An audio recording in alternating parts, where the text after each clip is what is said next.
Alors, quelle est votre opinion sur la récente déclaration de David Cameron qui dit que la Banque centrale européenne devrait jouer un rôle plus actif dans la reprise économique? Je vous avoue que je n'ai pas lu ce qu'a dit M. Cameron. Je dirais simplement que en étant la gardienne de la stabilité des prix, qui est elle-même une condition de la croissance durable et de la stabilité financière, la Banque centrale européenne, je crois, fait un très bon travail pour créer les conditions de la croissance et de la création d'emplois durables. C'est évidemment une responsabilité très importante qu'elle a, je crois, très bien assurée, particulièrement dans cette période de crise que nous connaissons depuis maintenant 5 ans. Et sur la création d'emplois durables, je voudrais rappeler quelque chose qui n'est pas suffisamment connu, à mon avis, c'est que lorsque je regarde le nombre d'emplois créés dans la zone euro depuis la création de l'euro, le 1er janvier 1999, jusqu'à la fin de l'année dernière, donc les 13 premières années, nous avons créé 14,5 millions d'emplois nets. C'est manifestement trop peu parce que nous devrions avoir plus d'emplois et lutter encore plus hardiment contre le sous-emploi et le chômage. Mais quand je compare avec la grande économie comparable que sont les États-Unis d'Amérique, j'ai alors là 8,5 millions d'emplois créés. 14,5 millions de ce côté-ci de l'Atlantique dans la zone euro, 8,5 millions de l'autre côté. Ça veut dire que tous les pays avancés ont en ce moment des problèmes sérieux de création d'emplois et de croissance. Mais comme vous le voyez, l'euro et la zone euro ne nous situent pas de manière défavorable au sein de l'ensemble des pays avancés. Je note cela en passant. Oui. Mais à la naissance de l'euro, vous êtes sûrement le protagoniste de ça. Vous avez pensé qu'il était besoin d'une unité politique plus forte pour tous les problèmes similaires à ceux du présent?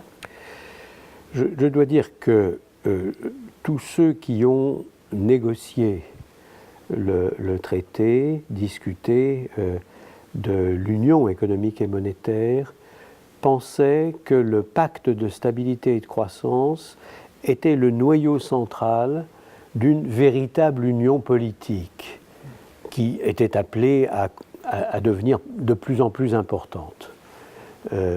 Comme vous le savez, il y a eu des problèmes en réalité d'application du pacte de stabilité et de croissance. On a eu une période très difficile pendant laquelle plusieurs grands pays en Europe se sont opposés à l'application du pacte de stabilité et de croissance, qui était la manière que nous avions de suivre et de contrôler finalement les politiques budgétaires de chacun des pays membres, parce que nous n'avions pas et nous n'avons pas de fédération politique achevée. Et donc, à partir du moment où on avait une monnaie unique, il était nécessaire de suivre de très très près les politiques budgétaires. Donc ça n'a pas bien marché. L'esprit, disons, du pacte de stabilité et de croissance n'a pas été respecté. Et de ce point de vue-là, la crise de l'ensemble des pays avancés nous a conduit à voir à quel point il était important d'améliorer la gouvernance au sein de la zone euro. La crise de la Grèce et certains choix de l'économie allemande peut laisser penser qu'il est possible d'avoir encore une fois la renaissance de l'État-nation? Non, je crois qu'au contraire, ce que nous observons dans la période présente montre à quel point il y a un besoin de renforcement de l'Union, et de renforcement de l'Union en particulier dans les domaines de gouvernance économique que sont les politiques budgétaires, les politiques de compétitivité, le suivi des indicateurs de compétitivité, le suivi très attentif et le contrôle des déséquilibres au sein même de la zone euro. Donc la grande leçon de la crise, c'est, comme je l'ai dit moi-même à plusieurs reprises, qu'il faut faire un quantum leap, un grand saut qualitatif dans la direction d'une meilleure gouvernance économique et budgétaire au sein de la zone euro. Dernière question. Vous êtes dans la maison de la culture italienne. Vous pensez que la culture peut jouer un rôle important dans cette intégration?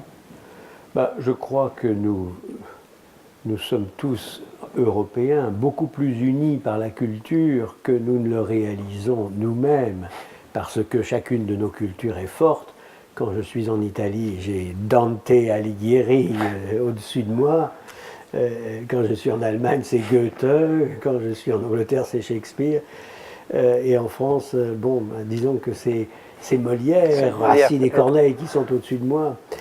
Et donc, nous avons des cultures très fortes. Mais dès que nous quittons le continent européen, nous voyons alors à quel point nous sommes unis culturellement. Nous sommes très proches. Et nos cultures sont très complémentaires. Donc oui, je crois que l'Union européenne, c'est beaucoup plus évidemment qu'une simple union économique et monétaire. C'est beaucoup plus d'ailleurs qu'une simple union commerciale. C'est aussi une union culturelle, le partage en commun de valeurs que nous partageons tous. Et puis c'est évidemment l'union d'un continent entier dans un monde qui se transforme extrêmement rapidement. Quand nous avons créé l'Union européenne, finalement il n'y avait que les États-Unis d'Amérique comme grand ensemble, disons, équivalent à celui que nous voulions faire. Mais aujourd'hui on a la Chine, on a l'Inde, on a le Brésil, on a la Russie qui elle-même s'est convertie à l'économie de marché. Et on a demain ou après-demain encore beaucoup d'autres pays émergents. Donc l'Union européenne, je crois, l'union des Européens est plus nécessaire que jamais. Merci, monsieur. Merci beaucoup.